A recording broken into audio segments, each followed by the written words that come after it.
दोस्तों नमस्कार, मैं रोहन भेंडे और आप देख रहे हैं सीधी बात सीधे सवालों के साथ।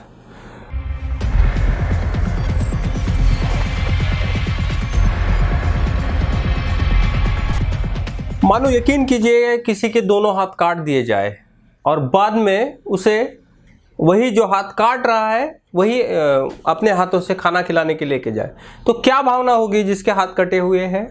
कुछ ऐसा ही दृश्य 2 दिन पहले भारत के संसद में हुआ। भारत के राज्य संसद में, राज्यसभा में जो सरकार ने ऑर्डिनेंस लाया है कृषि बिल के लिए, लोकसभा से पास हुआ क्योंकि लोकसभा में ऑलरेडी सरकार की मेजॉरिटी है। राज्यसभा में सरकार की मेजॉरिटी अभी तक नहीं है और ऊपर से शिरोमणि अकाली दल की जो मंत्री थी, जो कृषि मंत्री थी, उन्होंने बादल जो है उन्होंने जब इस्तीफा दिया तो इसका मतलब ये हुआ कि पंजाब से आता सपोर्ट भी उनका कम हो गया। तो राज्यसभा में भारतीय जनता और एनडीए सरकार के पास पूरा बहुमत नहीं था। ऐसे समय में सरकार ने जो ऑर्डिनेंस लाया उस ऑर्डिनेंस को राज्यसभा में पेश किया गया। अब पहले ही उस बिल को लेके पूरे देश में और खासकर पंजाब और हरियाणा में, जहां पे सबसे ज्यादा धान और गेहूं की फसल होती है, वहां पे बहुत ज्यादा एजिटेशन है, प्रोटेस्ट चल रहे हैं पूरे स्टेट में। ऐसे पूरे इस माहौल में एक तो ये ऑर्डिनेंस वाली सरकार है, इन लोगों को कानून का कोई ये नहीं है, ऑर्डिनेंस से। अब अगर सरकार को इतना बड़ा कृषि में बदलाव करना है तो कानून लाए, ऑर्डिनेंस क्यों लाया, पहला ये सवाल है। चलिए इस सवाल को भी छोड़ दे, जब आपने बिल पारित किया, जब आपने बिल संसद में रखा तो आपका काम था उसको कानूनी प्रक्रिया, जो भी उसकी प्रॉपर प्रक्रिया है उसको फॉलो करें।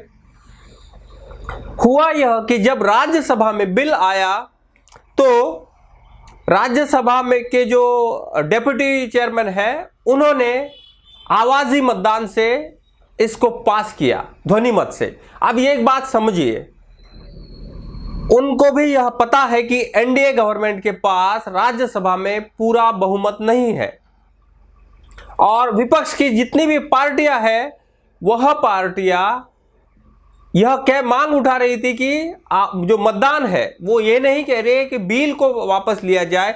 और संसदीय प्रणाली है, संसदीय प्रणाली का रूल बुक है, रूल बुक के हिसाब से क्या होना चाहिए था, वहां पे संसद में प्रॉपर मतदान होना चाहिए था, वोटिंग होना चाहिए था, तब पता चलता कि बिल के पक्ष में कितने हैं और विपक्ष में कितने हैं। इससे परे जो हरिवंश रहे उन्होंने क्या किया, जो डिप्टी चेयरमैन है उन्होंने ध्वनि मत से यह बिल पास कर दिया। अब यह हुई एक घटना। इसके बाद जो राज्यसभा के कुछ सांसद है, आम आदमी पार्टी के जो संजय सिंह है, तृणमूल कांग्रेस के डेरेक ओब्रायन है, कांग्रेस के एमपी, इन सारे लोगों ने उस प्रोटेस्ट के खिलाफ वहीं पे आवाज उठाया।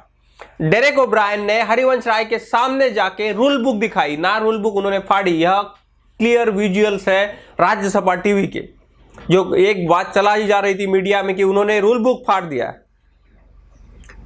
यह घटना होने के बाद दूसरे दिन वेंकैया नायडू, जो अध्यक्ष है राज्यसभा के, प्रेसिडेंट है, वह सीट पे जाके बैठे। अब सभापति वहां पे, सभापति महोदय सीट पे बैठे हैं, तो उन्होंने जो केंद्र के मंत्री है उन्होंने एक प्रस्ताव रखा कि इन सारे जो एमपी है, 8 एमपी, इनको बर्खास्त किया जाए। क्यों? क्योंकि इन्होंने बिल के विरोध में संसद में हंगामा किया।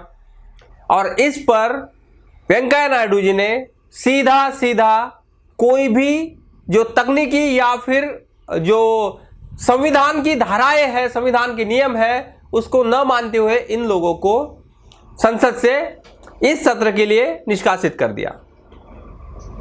अब जिन सांसदों को निष्कासित किया था वह सांसद गांधी स्मृति पे, गांधी का जो वहां पे मूर्ति है वहां पे धरने पर बैठ गए। अब पूरी रात धरने पर बैठने के बाद सवेरे एक बात हुई, सवेरे सवेरे हरिवंश राय जी जो डेप्यूटी चेयरमैन है राज्यसभा के, उन्होंने चाय ऑफर की और वो खुद चाय लेके आए। तो देखिए खबर कैसी चल रही है। ग्रैटिट्यूड दिखाया जा रहा है कि हरिवंश जी ने इतना भी होने के बाद सांसदों को चाय पिलाई। भाई आपने नियम कानून तो ताक पे रख दिए, वहां पे संसद में बिल पारित किया, उस बिल के वजह से किसान रास्ते पर है। किसानों को आपने पूरा खुला छोड़ दिया है मार्केट के भरोसे, ना उसके पास कोई ऑप्शन रखा नहीं है। और मोदी सरकार और खुद प्रधानमंत्री माननीय मोदी जी यह कह रहे हैं कि एमएसपी हटाई नहीं जाएगा। अगर आपके यह शब्द है तो सवाल यह है कि आपने वह जो ऑर्डिनेंस पास किया है उसमें यह क्यों नहीं लिखा कि एमएसपी बराबर रहेगा, जो एमएसपी अभी प्रोसेस है वही रहेगी। क्यों आपने बिल में नहीं लिखा? तो आपकी कही हुई बातों का क्या मतलब हुआ है? अगर देश में कोई कानून पास हो रहा है तो वो लिखित होगा, तो आप उसमें लिख दीजिए कि यह व्यवस्था तो है जिसमें जो फार्मर है उसके पास सारे ऑप्शन रहेंगे कि वो कहीं भी जाके बेच सकता है, कहीं भी जाके खरीद सकता है, उसके लिए कोई बॉर्डर्स इशू नहीं होगा, कोई भी स्टेट में जाके खरीद सकता है, बेच सकता है। उसी के साथ स्टेट और सेंट्रल गवर्नमेंट की जो एमएसपी है वह भी वहां अवेलेबल रहेगी। यह आप बिल में लिख दीजिए। क्या दिक्कत है? किसान क्या मांग कर रहे हैं? किसान भी तो यही मांग कर रहे हैं। तो आपने तो वह बिल में लिखा नहीं, इसका मतलब यह हुआ कि आपकी कथनी और करनी में अंतर है। यह तो एक सवाल है ही। इसी के साथ एक सवाल है कि राज्यसभा का रूल बुक जो है, राज्यसभा में बहुमत न होते हुए भी ध्वनिमत से अगर प्रस्ताव पास हो रहे हैं, तो ऐसे अगर देश की संसद चलेगी तो क्या देश में कानून का राज रहेगा? क्या उस संविधान की किताब की कोई कीमत जिन लोगों को चुन के दिया है उनको लिए है या नहीं है? क्या यह सवाल बनता नहीं है? आपको अगर मैं कह रहा हूं कि भी जो एग्रीकल्चर जो बिल है इसमें कोई खामियां नजर नहीं आती, तो मैं आपको एक और सुझाव देता हूं। बीजेपी के वरिष्ठ नेता जो अब दिवंगत है अरुण जेटली जी को आप राज्यसभा में सुनिए, इस बिल के खिलाफ जब यह बिल कांग्रेस ने लाया था तो वो क्या कह रहे थे। उन्होंने एक्चुअल में अमेरिका का उदाहरण देते हुए, वॉलमार्ट का उदाहरण देते हुए समझाया था, देश की राज्यसभा को और संसद को समझाया था कि यह कितना बुरा और कितना घटिया बिल है। तो जो बीजेपी के खुद नेता कह रहे थे कि यह बिल घटिया है, वही बीजेपी आज यह कह रही है कि यह बिल किसानों के लिए ऐतिहासिक है। तो आप भी जब व्हाट्सएप फॉरवर्ड करते हैं तो थोड़ा डिटेल में जाके पढ़िए, डिटेल में जाके समझिए, तब पता चलेगा कि देश के किसानों को अब क्या क्या भुगतना होगा। आज के लिए इतना ही, कल फिर और मिलते हैं, तब तक के लिए नमस्कार। Subscribe now and press the bell icon, never miss an update.